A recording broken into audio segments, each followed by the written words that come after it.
When our kids were young, we had two rules in our home, just two. Honor your mother and don't tell a lie. Honor your mother and don't tell a lie. Now, having observed a lot of families, we concluded that if our kids honored Sandra and I honored Sandra, that they would probably honor me and hopefully they would honor each other.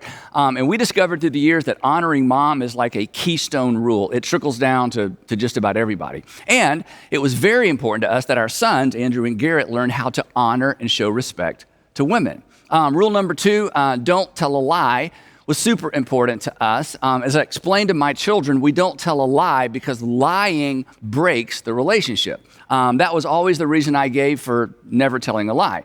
We don't tell a lie because Moses told us not to tell a lie.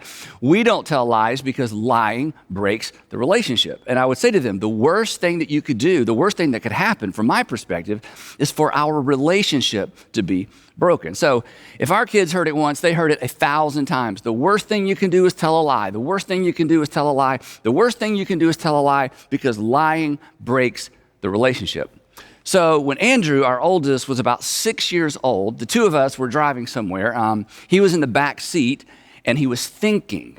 I could always tell when Andrew was thinking because he would get really, really quiet. And then out of nowhere, he blurts out, "Dad, I know something worse than telling a lie." Now, he'd been in the back seat the whole time trying to come up with something that's worse than telling a lie. I mean, surely there's something worse than telling a lie.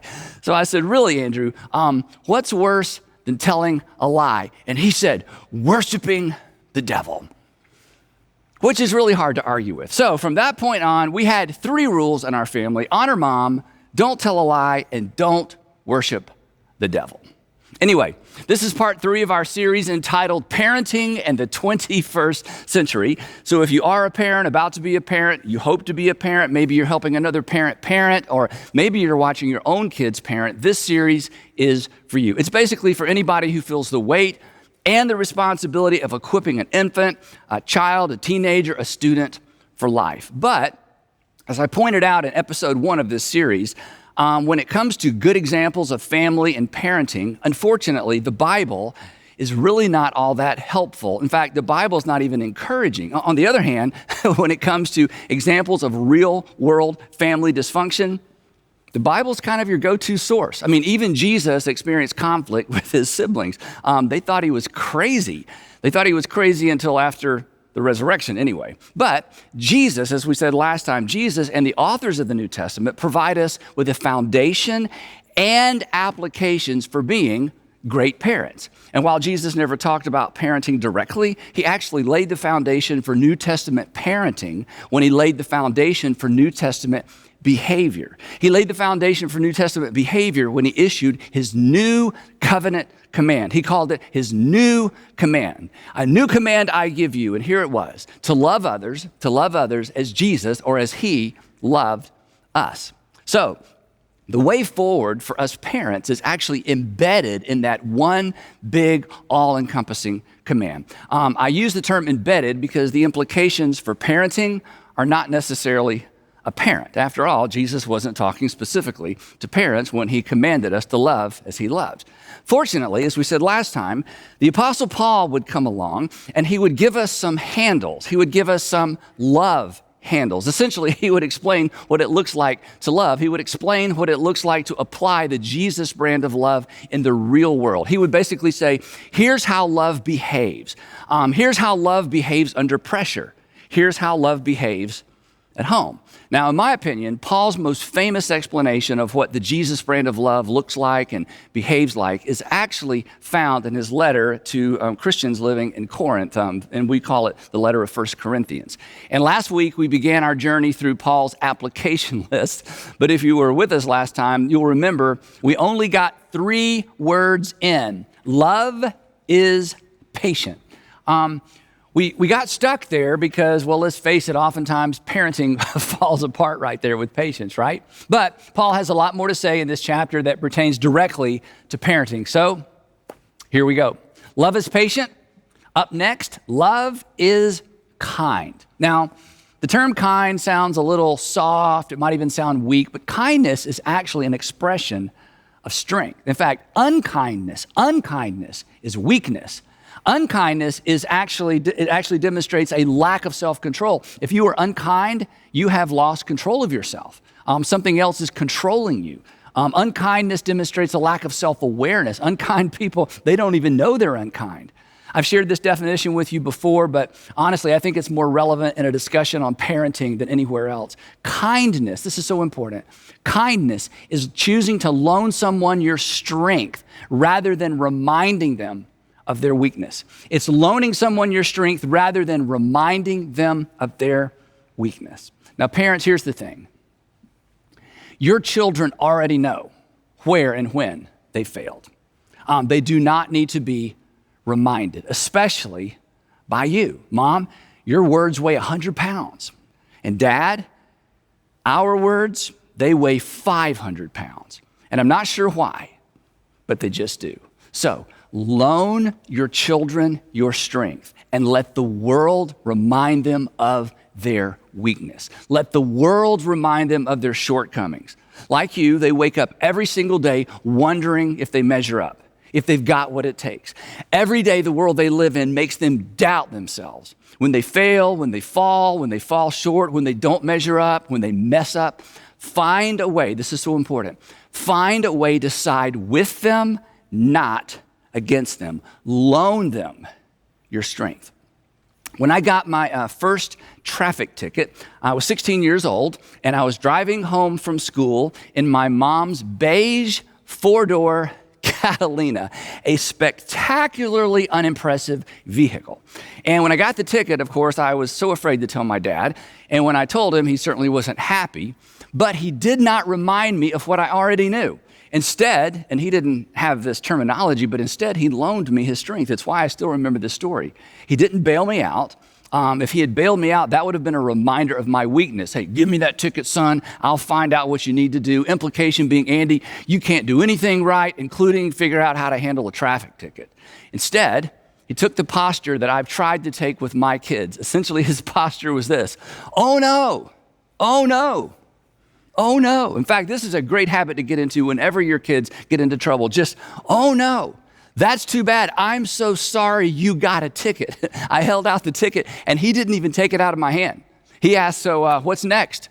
And of course, I didn't know. And he said, well, turn it over on the back. There's some instructions. And then he just left it to me to figure it out. He honored me by assuming I was smart enough to figure out and responsible enough to follow through. He sided with me, not against me. And I ended up going to court, and he went with me. I actually had to go before a judge, but I never doubted in the whole process that my dad was not only with me, my dad was for me. He loaned me his strength. Now, while I'm on this, and this is a big deal, this is why you should never, and some of you are going to disagree with this, but I'll just throw it out there anyway. This is why you should never announce a punishment ahead of time to your children. This is such a big deal. Never announce a punishment ahead of time. That's actually siding against your children. Here's what that communicates. Not only do you have the potential to mess up, I'm anticipating it. I'm prepared for it. Here's what's going to happen if you break the rule. So never announce a punishment ahead of time. Don't threaten. Just expect the best and then act shocked when they mess up. Oh no, I didn't see this coming. That's terrible. Now you're going to have to face the consequences. I hate that for you. Take their side and then honor them by allowing them to carry the full weight of the consequences. Again, we'll talk a little bit more about discipline later, and this will make a little more sense. But one more thing on this. As your kids get older and they mess up, break a rule, whatever, one of the first things they want to know is what? One of the first things they want to know is, what are you going to do? What's the punishment? Act unprepared. Say, I don't know. I am so surprised by this behavior. I just never thought you would, whatever it is they did, and leave them hanging. Now, when they're young, you got to be swift. You got to connect the dots. But once they're older, drag it out. And again, this will make more sense in just a few minutes. The point here is simply this: side with them before you discipline them, because this is what God did for you. Think about it. If you're a Christian, a Jesus follower, while you were still a sinner, God said, what? You're a sinner? No. While you were still a sinner, Christ sided with you. He died for you. He loaned you his strength. He did for you what you could not do for yourself. So, quick question before we move on. What is your go-to response? What is your go-to response to weakness in your children? Think about this. What is your natural reaction? What is it you say? How do you respond? What is your go-to response when you sense weakness or failure in your children? Do you side with them? Or more specifically, do they feel as if you side with them? Or do you side and move against them? Love is patient. Love is kind. Moving on. Here's what Paul says next. Love does not envy. Love does not boast. And love is not proud. The reason I put these three together is because they communicate one very, very important idea, especially when it comes to parenting. Love allows the other person to shine. Love isn't threatened by someone else's success. Love fully celebrates. But here's something to consider. Here's what gets in the way of that with families. If you don't feel good about yourself, if you don't feel good about yourself, if you don't feel good about something about yourself, it is hard to let others feel good about themselves. If you don't feel good about yourself, it is very difficult to let others shine. It's very difficult to celebrate others. It's very difficult to allow others to feel good about themselves. You will find it hard to allow your children to feel good about themselves. And when I say that, you think, Andy, absolutely not. But I want you to think about this. If this is true of you, you will have a difficult time celebrating their successes without pointing out something they could have done better, should have done better, and should consider next time.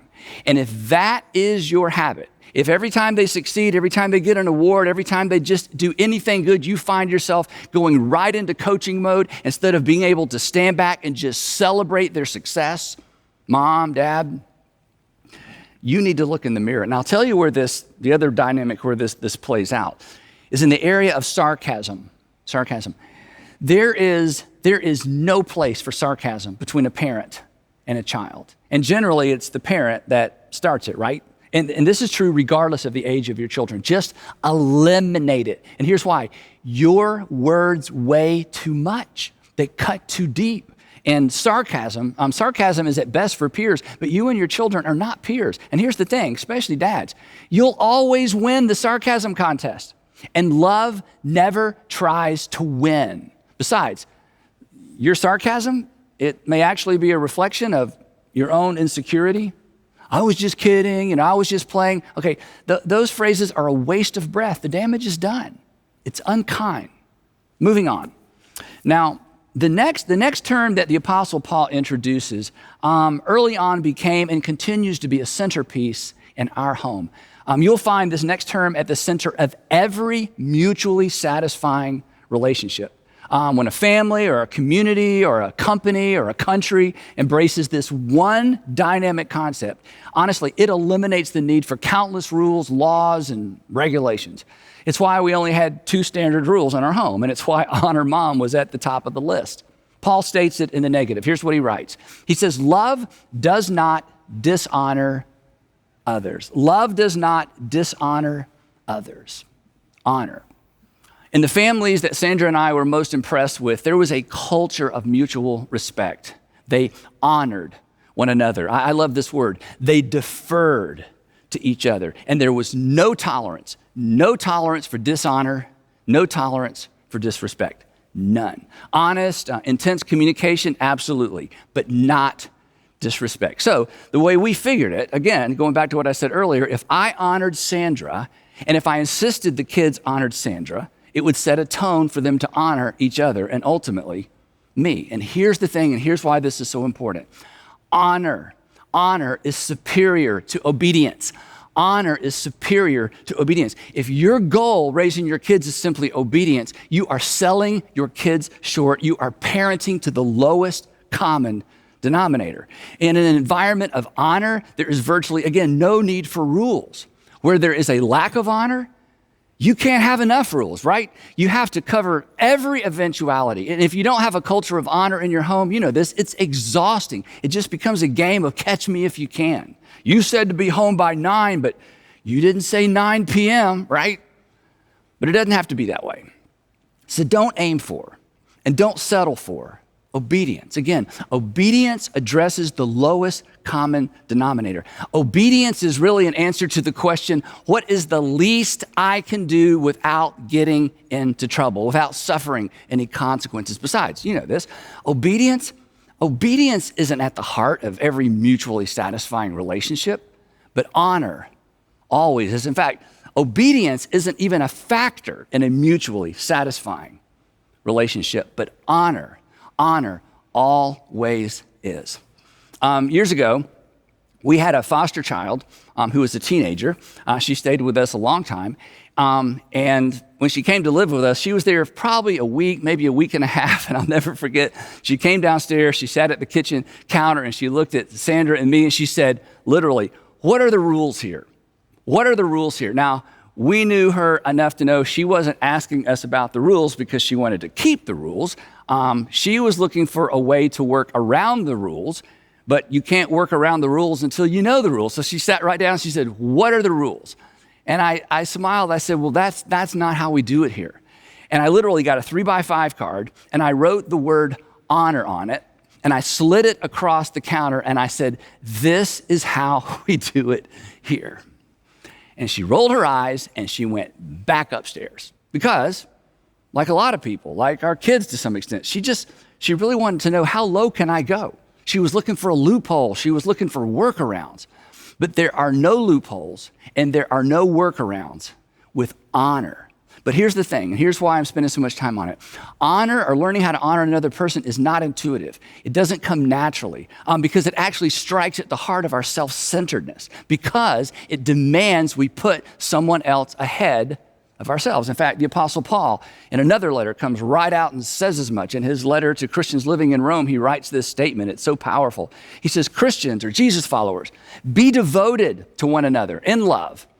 Honor one another, and here it is, here's the rub, here's the tension. Honor one another above yourselves. In other words, put others first. Not because they deserve to be put first, but because as a Jesus follower, you are celebrating the fact that God put you first when he allowed his son to get up under the weight of your sin. So model it, teach it, and expect it. And early on, look for ways to build honoring behavior into the rhythm of your family life. When our kids were super young and there were, toys everywhere in the house, Sandra would have the kids straighten things up before I got home in the afternoons because she knew how much I loved order and I didn't like to walk into chaos, just kind of my personality. But here's what she didn't say. She didn't say, kids, we need to clean up, your dad's coming home and we don't want him to be in a bad mood. What she said was this. She taught them that. She said, Daddy's coming home, so let's make it nice for him. She was teaching them what to do. She was teaching them the value of honor. We're going to honor your father by creating an environment that we know that he will enjoy. And here's the interesting thing. For many years, I didn't even know she was doing that. In fact, the way I found out is I overheard her explaining this habit that she developed to some other moms. Another way that we develop the rhythm or the habit of honor in our home is at dinner time, I, along with our kids, would stand, in fact, we still do this, would stand behind our chairs and we wait until Sandra is seated. Otherwise, as soon as the food shows up, well, you've been there, right? Especially with little kids. And having everyone stand behind their chair and wait was a way of putting Sandra first. It was honoring their mother. It wasn't simply being obedient to their mom. This was part of the rhythm of our family. It illustrated our honor for Sandra. And then when they were in middle school and high school, and they would have friends over for dinner, it was kind of funny. The friends, as soon as Sandra would say, hey, dinner's ready, the friends would come over to the table and they would just plop down in their chairs. Then they would suddenly notice they were the only ones seated. They would stand back up, stand behind their chairs, look around and have no idea what was going on. And then Sandra would sit down and everybody else would be seated and we would begin to eat. But after a while, they learned. We trained our kids' friends. So the point is simply this. Look for ways to model honor and build it into the culture of your home. And mom and dad, you know this, but I'll say it anyway. It begins with you. It begins with the way that you treat and honor each other. Again, Paul's words are so instructive for married couples. Be devoted. Look at this. Be devoted to one another. And everything that flows from the word devoted actually explains what it looks like to be devoted to one another. And if you're devoted to one another, Paul says, here's what it looks like. Be devoted to one another in love. How do we do it, Paul? It's simple. You honor one another above yourselves. That healthy marriage is always characterized by mutual submission. In the book of Ephesians, the letter of Ephesians, he says this. He says, submit to one another out of reverence for Christ. In other words, put the other person first. As I've suggested on multiple occasions, marriage, a healthy marriage is simply a submission competition. It is a race to the back of the line. And you know this. Any other type of competition in marriage results in a winner and a loser. And if your spouse loses, you haven't really won anything. Now, we're going to continue with Paul's love handles next time. But before we wrap up, I want to get really practical. If you choose, and I hope you will, if you choose kindness and honor as centerpieces for your home, then any behavior that's dishonoring requires a response. It requires disciplining. Now, in our family, for us, dishonoring behavior was anything that we referred to as one of the 3 Ds. These were the 3 Ds: dishonesty, disrespect, and disobedience. Anytime there was dishonesty, disrespect, or disobedience, we disciplined for these 3 things. Now, childish behavior, that was different. We corrected for childish behavior because we have to teach our kids and coach our kids, but we disciplined for the 3 Ds. So, if you choose kindness and honor as centerpieces for your family, then any behavior that's dishonoring requires discipline. You can't ignore it. Ignoring it rewards it. And what's rewarded is repeated. What's rewarded is repeated. So if you want to raise dishonest, disrespectful kids, just ignore it when you see it. That's really all it takes. Nature will take it from there. But if you don't want dishonest, disrespectful kids, you have to discipline for it. But here's the thing. For the discipline to be effective, not just scary and not just something to be avoided, for discipline to be effective, the discipline must directly address the fact that a relationship has been damaged. In other words, there has to be a correlation, and maybe a question will help explain this. If dishonoring behavior, think about it this way. If dishonoring behavior breaks or undermines a relationship, remember lying, I don't want you to lie because lying breaks the relationship. If dishonoring behavior breaks or undermines a relationship, what should the goal of your discipline be? I want you to think about this. If the fundamental problem with dishonesty and disrespect or disobedience is that it disrupts or undermines the relationship between you and your children, or maybe between your children and someone else, if the real issue, and it is, if the real issue is a break in trust, a break in the relationship, what should the goal of your discipline be? When we discipline our children, what should we be trying to accomplish? Now, again, I've been doing this a long time. I spent many, many years working with middle school and high school parents, and here's what I observe. For many parents, and I understand this, for many parents, there's not really a goal. But if there's not a goal in your discipline, then it's not really discipline. It's just punishment. Because discipline makes a person better. This is why we all wish we were more disciplined. But punishment rarely makes anybody better. Punishment just makes people careful so they don't get caught next time. It doesn't make us better, but it certainly has the potential to make us bitter, right? And here's why, because the message of punishment is this: if you don't obey me, bad things will happen to you. And when you think about most of the punishment that goes on in most homes, assuming it's going on, it's really little more than payback. You did something bad, so I'll do something bad to you. You inconvenienced me or you embarrassed me, so I'm going to inconvenience and I'm going to embarrass you. So again, if dishonoring behavior breaks or undermines the relationship, think about it, then what should the goal of your discipline be? And the answer is restoration of the relationship. The goal of discipline is restoration of the relationship. If disobedience, disrespect, dishonesty damage the relationship with you or anyone else, the discipline should facilitate restoring the relationship. So here's the takeaway.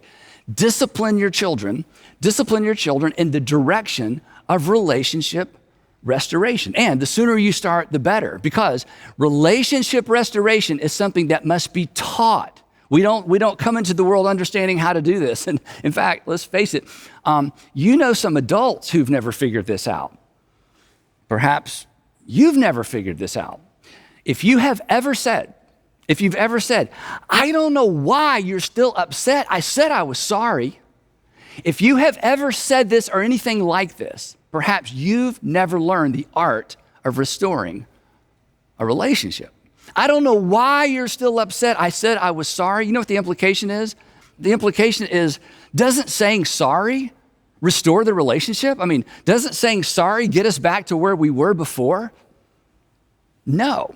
In fact, in some cases, simply saying you're sorry is insulting. It communicates, something must be wrong with you if you're still not okay after I said I was sorry. Now, the fact that so many parents don't understand this explains, honestly, I think why so many parents are so ineffective with their discipline. They punish. It's just a standalone event. There's no goal and there's no lasting outcome, and nobody is better and nobody is better off. And I think, too, it's why there's such little creativity in parental discipline. Parents just take things away. Maybe this is your habit. They put their kids in timeout. When they're older, they just put them on restriction and ground them. None of which has anything to do with restoring a broken relationship. Jimmy mouthed off to me, so I took his PlayStation away for a week. Really? Well, how's the relationship going? Well, he hates me. Taking stuff away should be a last resort because nobody learns anything. They just try harder not to get caught next time. Now, if you're tracking along with me, you may be thinking, and I hope you're thinking, okay, Andy, I get it, but how? What does it look like? What do I do? And I'm going to give you 2 examples in a minute. But here's the thing. You are smart enough to figure this out. Once you recognize, and this is so important, this is important in your marriage, this is important raising your kids, this is important for your kids to understand, this is important in every relationship. At the heart of every transgression is a damaged relationship. At the heart of every transgression, I know this is kind of, a big, somewhat of a Bible word. At the heart of any act of dishonesty or disrespect, at the heart of every transgression, something hasn't just happened. At the heart, at the epicenter of what happened is a damaged relationship. Consequently, the discipline must in some way restore the relationship. Otherwise, it's not discipline. It's just behavior modification. If it involves someone outside your family, the relationship may never be completely restored because the other party may not be interested in having a relationship with you or your kids. But even in a situation like that, you still need to coach your kids in the art. It is an art of building a relational bridge, especially if they participated in tearing it down to begin with. Now, this really is not as difficult as it may seem. In fact, as soon as your kids could talk, you probably taught them to apologize. I mean, I certainly hope so. An apology is part of relationship restoration. Here's a little tip on apologies. Require your children to apologize in complete sentences. Sorry is not a complete sentence. Sorry is a sorry excuse for an apology. They've got to own it, so they need a pronoun. I'm sorry. I said this so many times to our kids growing up, especially when I forced them to apologize to each other. All right, tell her you're sorry. Sorry, no, we need a pronoun. I'm sorry. You've got to own it. And of course, you look them right in the eye. I bet you've taught your kids that. But here's the thing. Our kids need to understand, regardless of how old your kids are, they need to understand that when they're dishonest or disrespectful, they've taken something away from the other person. And consequently, because they've taken something away, they owe that person something. This is why we say you owe them an apology. But in most cases, we owe them more than an apology. So here's what I want to suggest you teach your kids to say. And if you don't like my version of this, come up with your own. Here's what you teach them to say. You teach them to say, I'm sorry, and then of course they need to explain exactly what they're sorry for. You got to make them say it so they can own it. I'm sorry I disobeyed you. I'm sorry I kicked over your blocks. I'm sorry I came home late. I'm sorry I didn't answer when you call, whatever it is. I'm sorry, right? And then add this. Is there anything I can do to make it up to you? Now, let me just warn you. They're going to hate this part. They're going to hate this. But I'm telling you, this is how you help your children understand that they took something and they owe something. They took something and they owe something. What can I do to make it up to you? And when you teach them to think this way, you're laying the groundwork for restoration and restitution. Sometimes it's appropriate to ask someone for forgiveness, but honestly, sometimes it's not. And we will save a discussion on that for another time. Couple of illustrations. When our boys were around 8 and 10 years old, Sandra and I came home from a date and discovered that they had been extremely disrespectful to the babysitter. I mean, it was a nightmare. And this is somebody we'd known for a long time, and she was hesitant to complain, but she did, and we were so glad she did. And she needed to. When we got home, the boys were asleep, so we didn't wake them up. But the next morning, Sandra woke them up, sent them to their little desk, and had them write an apology note to Pam. Each one wrote an apology note. But that was just the beginning. When they finished, Sandra read over the notes to make sure they were fine. Then she told them to get dressed up a little bit, get their little wallets, and get some money out of their savings jar and meet her in the car. And they had no idea what was going on, and she did not tell them until everybody was buckled up and they were driving down the driveway. And then she laid out the game plan. She said, boys, we are going to Kroger, and you're going to go inside and you're going to buy Pam flowers with your own money.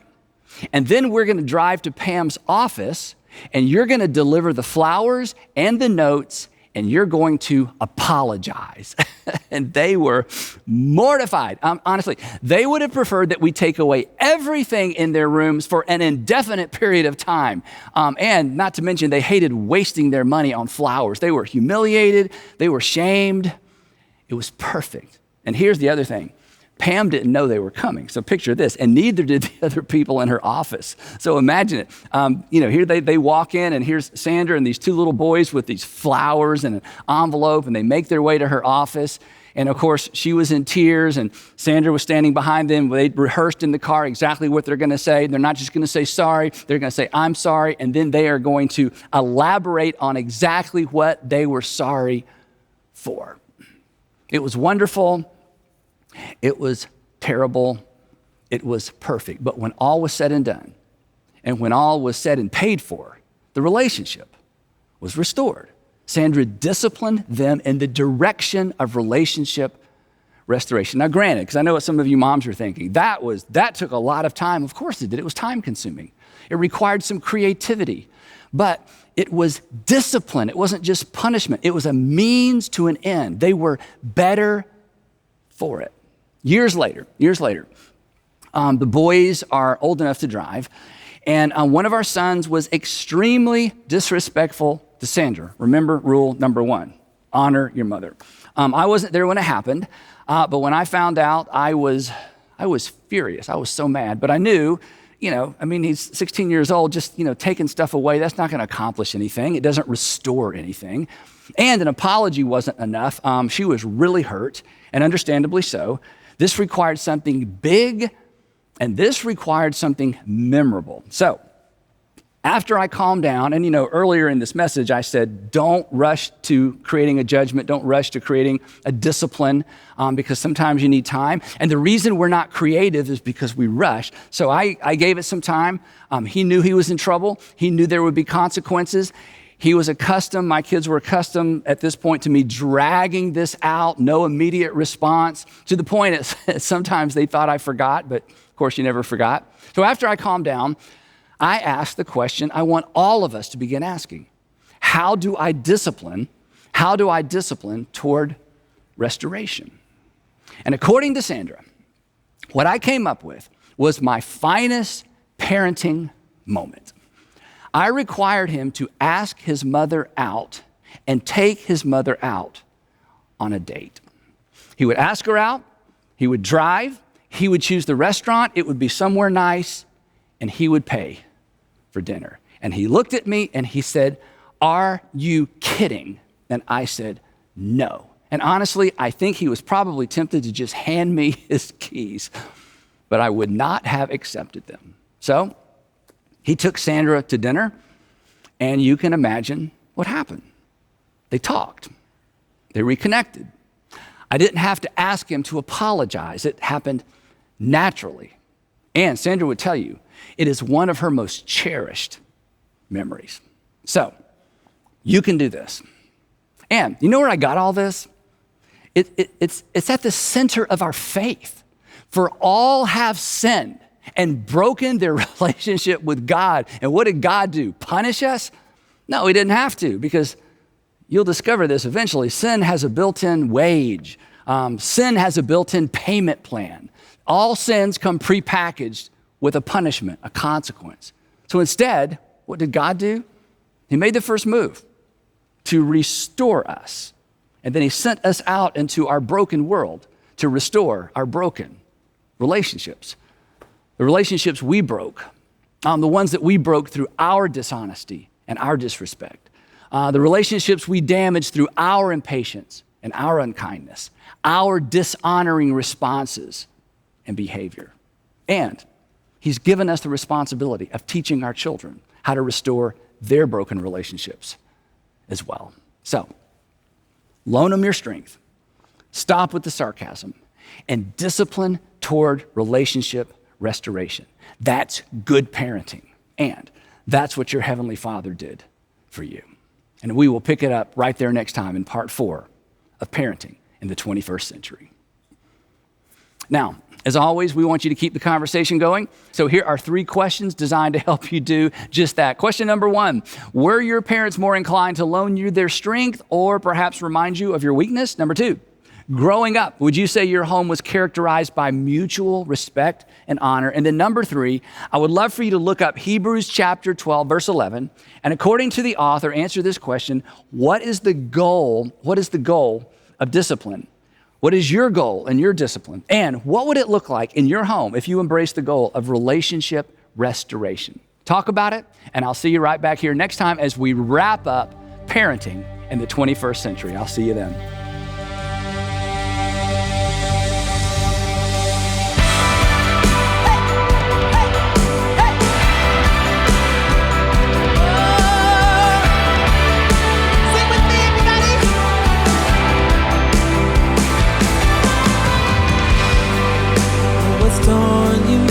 Again, you redesign the data thread by thread. You take the broken and destroy, and you rebuild. You make whole.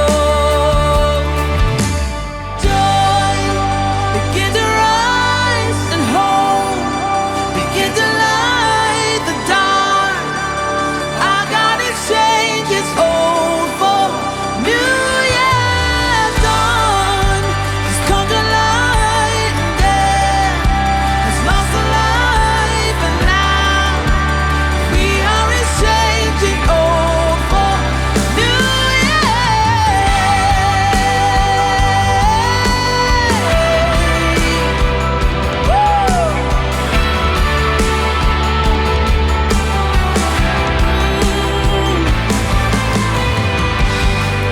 Turn our flame into a fire. And you walk in the impossible. Oh yeah. We take your love into the world. We let our light shine. We let it burn. Oh, joy begin to rise, and hope begin to light the dark. Our God exchanges old for new. Years dawn.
can have it all, Lord. Every part of my world. And take this life and breathe on this heart that is now yours. And you can have it all, Lord. Every part of my world. And take this life and breathe on this heart that is now yours.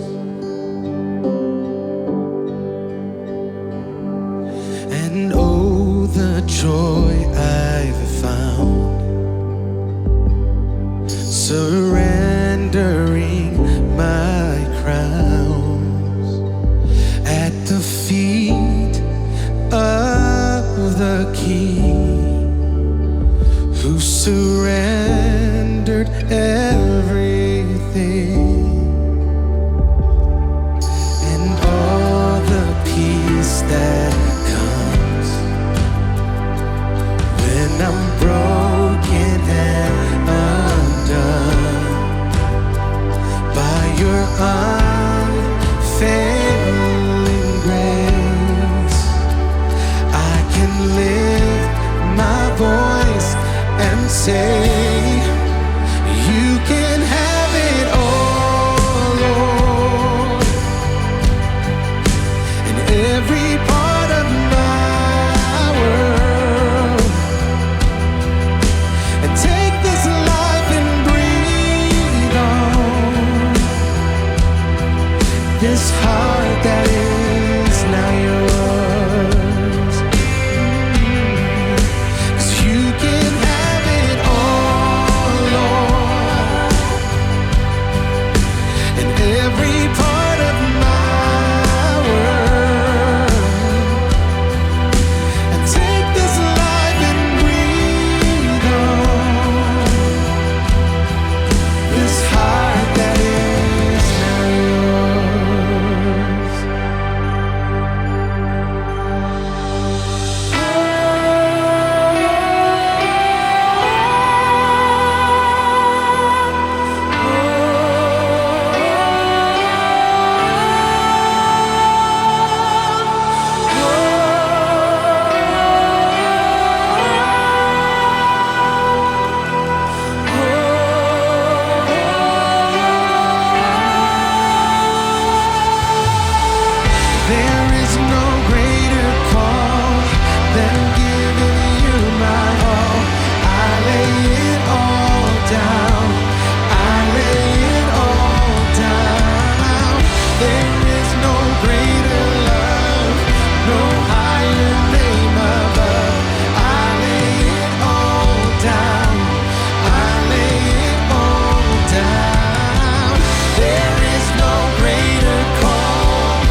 this life and breathe on.